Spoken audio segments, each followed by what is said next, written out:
Et salut à tous, c'est Balo et bienvenue dans le troisième épisode de Retouche à la manière de, sauf que cette fois-ci ça va être un peu plus spécial. Alors ceux qui possèdent un Mac ont peut-être fait la mise à jour et ont pu découvrir le nouvel OS Mojave. J'ai été un peu intrigué parce que la nouvelle mise à jour propose des fonds d'écran avec des déserts de sable noir et je me suis dit que ça pouvait être cool d'analyser comment faire ce genre d'effet. La photo originale non modifiée a sûrement été prise en plein jour, alors on va prendre une photo de désert en plein jour pour faire l'effet. Allez, c'est parti!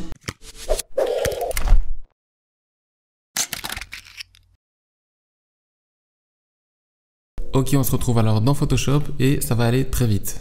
Alors j'ai déjà importé une photo de désert que j'ai téléchargée sur le site Unsplash, un site de photos libre de droit. Et on va directement dans un premier temps créer un calque d'effet noir et blanc.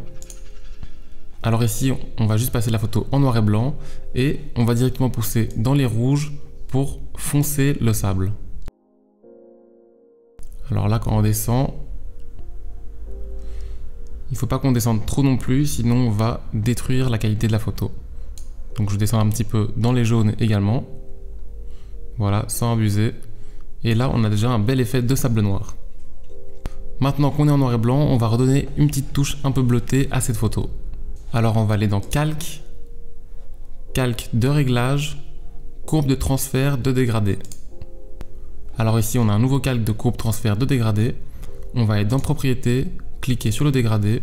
Alors à gauche, je vais mettre une couleur plutôt foncée qui se trouve dans les bleus. Et à droite, je vais plutôt mettre du blanc. Cliquez sur OK. On clique sur OK. Et là, on a donné une petite touche bleutée à notre sable. On peut toujours très bien venir recliquer ici pour réajuster la couleur.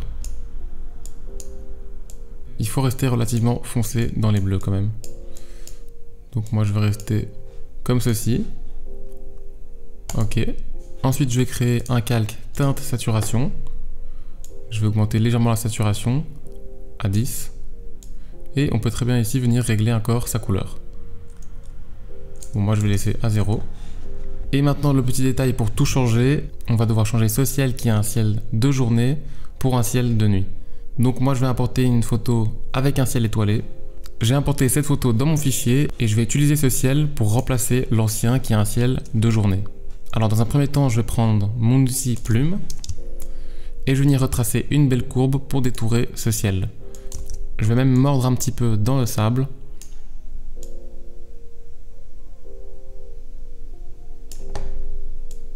Tac. Là, je vais venir fermer ma forme. Je vais faire clic droit, définir une sélection. 0 pixels, OK. Maintenant, je vais remettre visible mon ciel étoilé et je vais cliquer sur le masque juste ici. Maintenant, on a créé le ciel de notre photo et je vais recréer un calque teinte saturation que je vais appliquer uniquement sur le calque inférieur, donc je vais cliquer sur ce petit bouton. Maintenant, je vais régler la couleur pour la matcher. Je vais mettre ça à 10. Je vais un petit peu désaturer.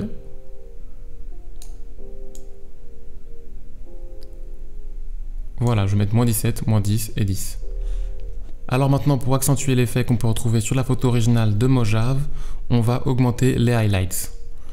Donc je vais créer un nouveau calque. Je vais rester enfoncé sur commande et cliquer sur le masque du ciel pour avoir cette sélection. Je vais maintenant prendre un outil de sélection et faire intervertir.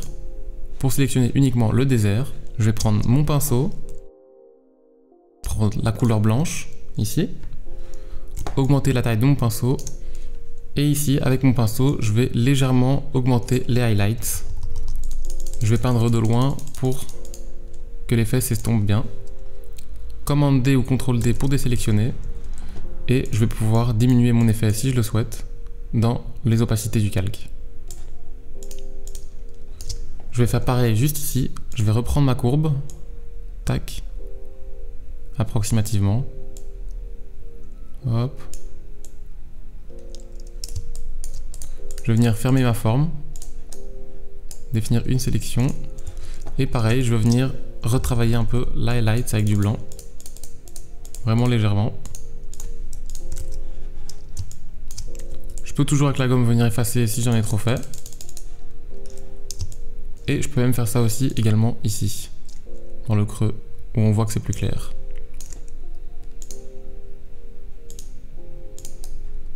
Hop, définir une sélection.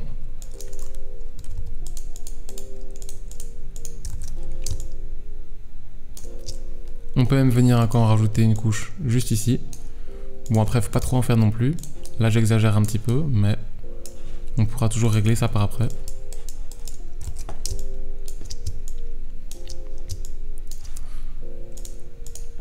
Après on peut toujours régler l'opacité, effacer les zones qu'on veut effacer.